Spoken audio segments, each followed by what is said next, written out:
And because you're born into the faith, you are Muslim. You have no choice. You don't actually choose at some point in your life to become a Muslim. You do want to convert people.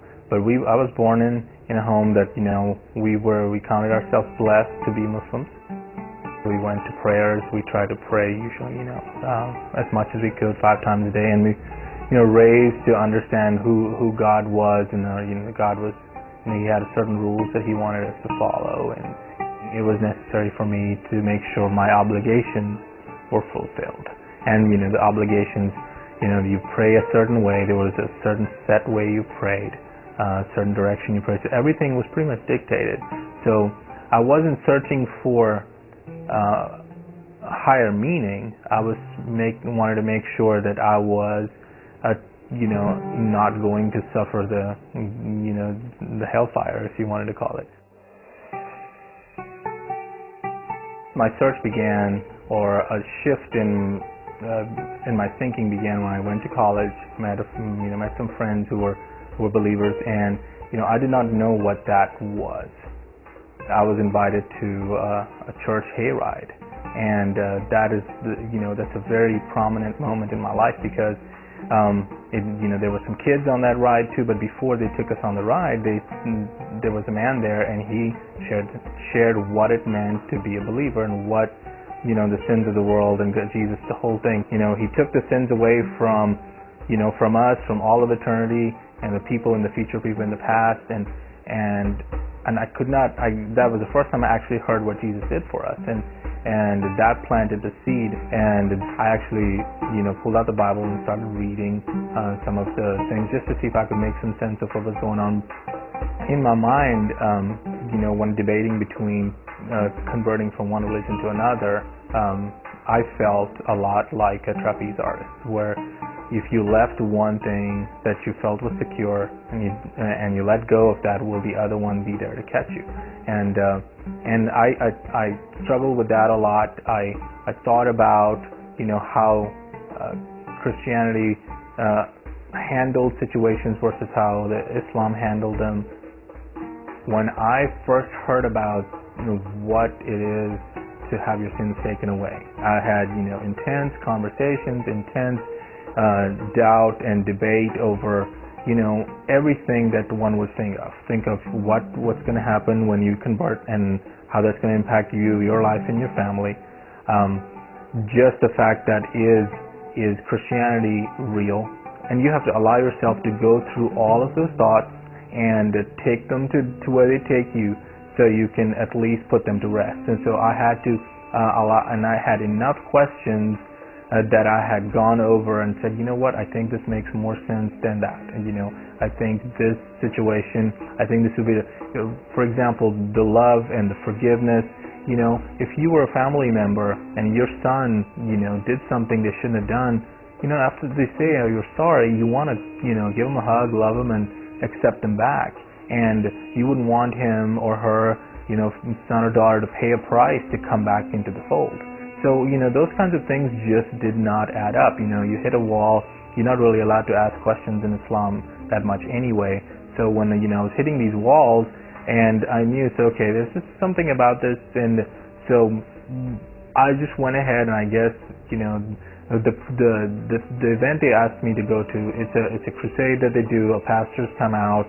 They have different ways of sharing the faith for people who might like church a different way, have people share their personal stories.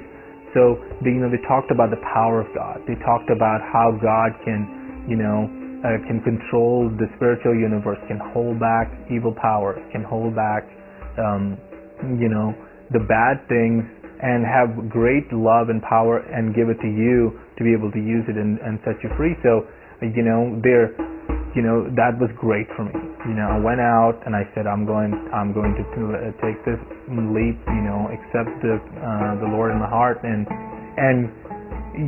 I'd heard terminology about that, and we prayed the sinner's prayer, and I think once that was done, all these loose ends start to come together.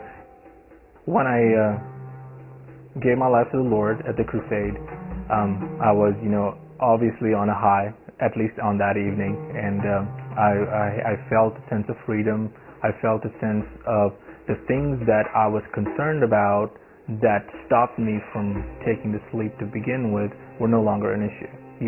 I did, my mom was, very dear to me, and it would have hurt her dearly that, her son is not a Muslim anymore.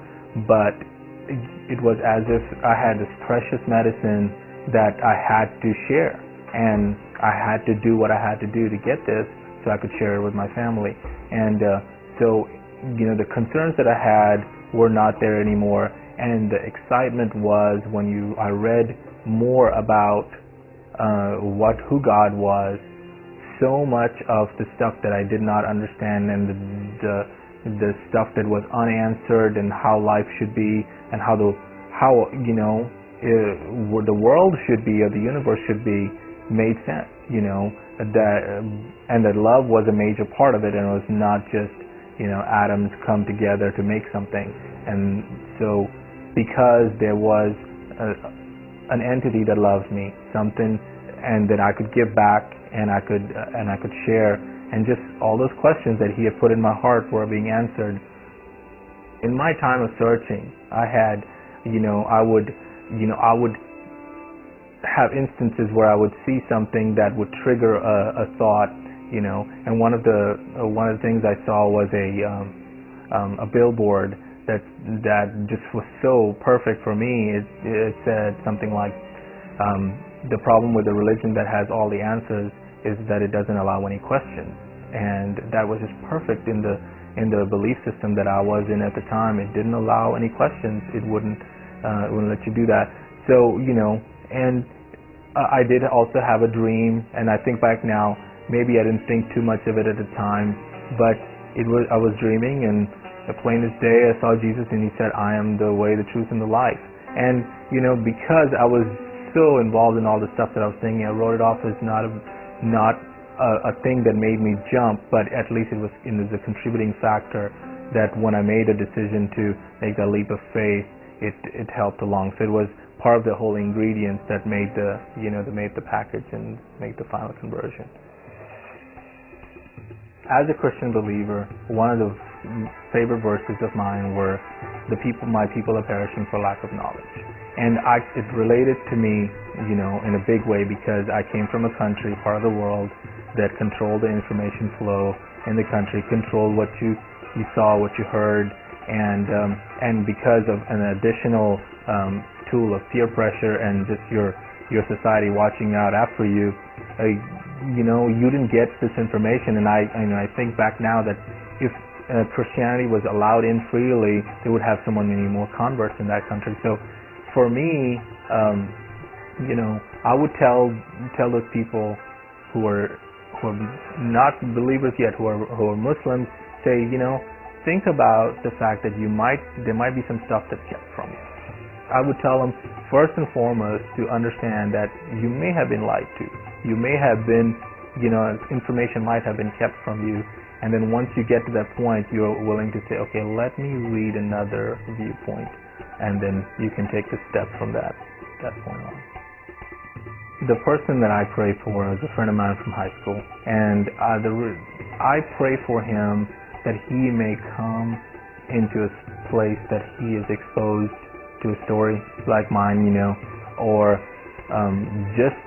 he finds a group of friends that are willing to share the truth about the gospel, because somebody was willing to share it with me. And if you don't hear it, there's no chance, for you to believe. And I pray for him that he hears that and he gets a hold of the freedom, because I remember what his life was like and what his family situation was like, because we were all in that, and that it would be a marvelous thing that if he would hear that and be saved and know the Lord.